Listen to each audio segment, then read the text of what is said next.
Bitcoin is restoring privacy and power to the people. But is that what you really want? As you may already know, one of the first things that makes Bitcoin so valuable is its ability to provide whoever owns it with sovereignty over their money, their economy, and their finances. For most people, this level of control was once almost impossible to achieve. The only options available were to hold assets like gold, which lacks liquidity, is not quick to sell, and even harder to transport. Bitcoin changes everything, offering not just financial freedom, but a revolutionary way to challenge centralized systems that have dominated for centuries.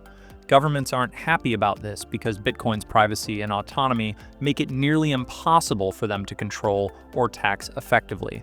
But here's the surprising part. Governments like the United States are now starting to embrace the idea of self-custody, with new legislation proposing to protect this right.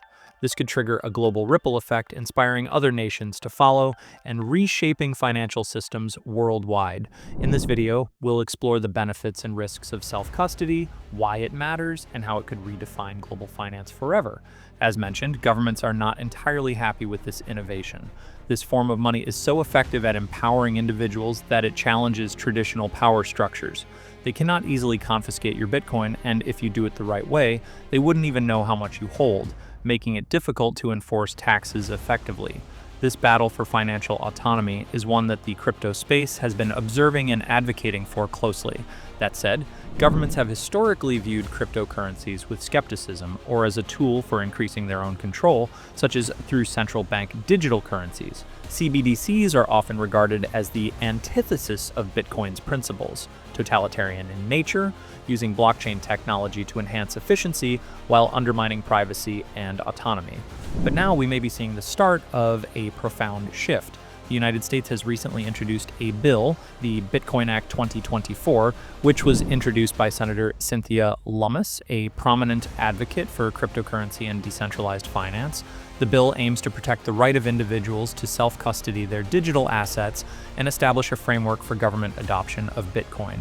It includes provisions to create a strategic Bitcoin reserve and guarantees legal protection for individuals to own Bitcoin without fear of confiscation, restriction, or interference by governments or other authorities. This marks a monumental moment, a government recognizing the importance of decentralized money and the fundamental right to hold it privately. If a global leader like the US takes this stance, it could trigger a ripple effect, encouraging other nations to follow suit. Countries like El Salvador and Argentina have already shown interest in supporting decentralized finance, and this momentum could grow. The general trend in the crypto world has largely been driven by grassroots adoption, meaning organic community-led growth. Individuals, developers, and small organizations have been educating others, creating self-custody tools, and promoting financial sovereignty. It's a bottom-up movement powered by people rather than top-down policies.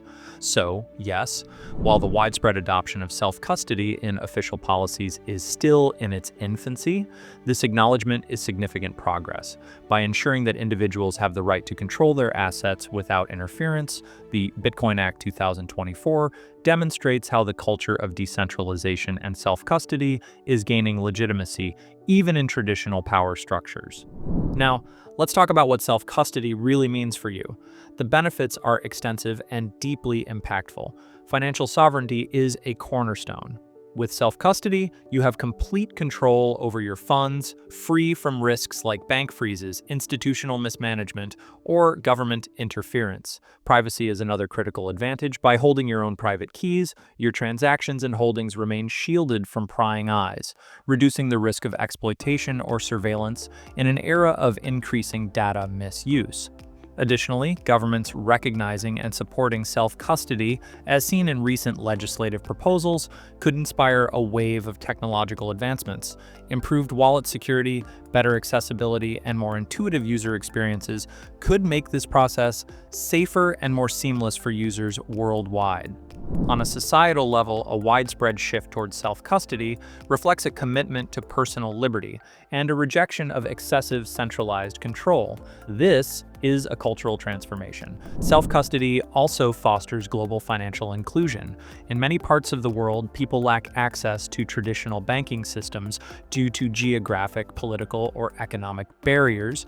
Bitcoin and self-custody tools empower these individuals to participate in the global economy with just a smartphone and internet connection. This is particularly revolutionary for the unbanked and underbanked populations, who can now store and transfer value securely without needing to rely on traditional institutions. Another benefit is reduced systemic risk. Traditional banking systems are prone to crisis, such as bank runs or institutional collapses, which can jeopardize individual savings. With self-custody, your assets are decentralized and protected from such centralized vulnerabilities, reducing the concentration of power in a few institutions and returning it to individuals. However, self-custody isn't without its challenges and risks. One of the most significant drawbacks is the level of responsibility it places on the individual. Managing your own private keys, the codes that grant access to your Bitcoin, is a non-negotiable part of self-custody. Losing these keys means permanently losing access to your funds, as there's no intermediary to recover them. Security risks are another concern. Without proper education, individuals are vulnerable to phishing attacks, malware, and scams aimed at stealing their private keys.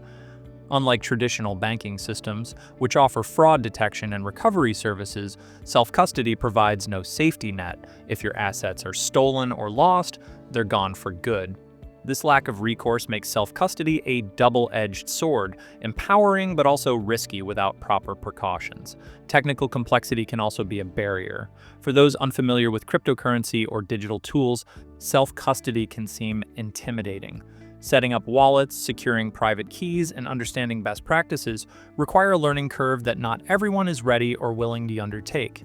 Economic exclusion could also arise in areas with limited access to technology or internet connectivity, preventing some populations from benefiting fully from self-custody solutions.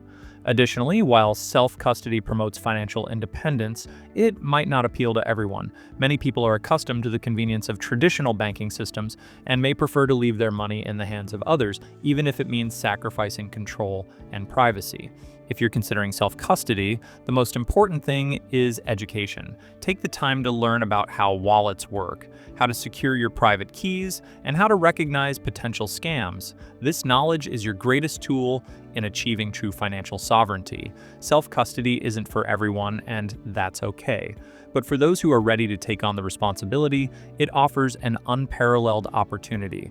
Bitcoin and self-custody represent more than just financial tools, they're the foundation of a decentralized future. Whether or not you choose to embrace self-custody, it's undeniable that we're living through a historic moment. For early adopters, this already feels like a significant victory. Here at CryptoVagabonds, we're thrilled to witness how cryptocurrencies continue to reshape the world. Let's now read through what we believe to be the most important part of the Bitcoin Act 2024. Section 10, Protection of Private Property Rights, says, "This act shall not authorize the federal government to seize, confiscate, or impair any property rights related to lawfully acquired Bitcoin holdings." It also does not infringe on the rights of individuals, businesses, or organizations to lawfully purchase, hold, transfer, or dispose of Bitcoin.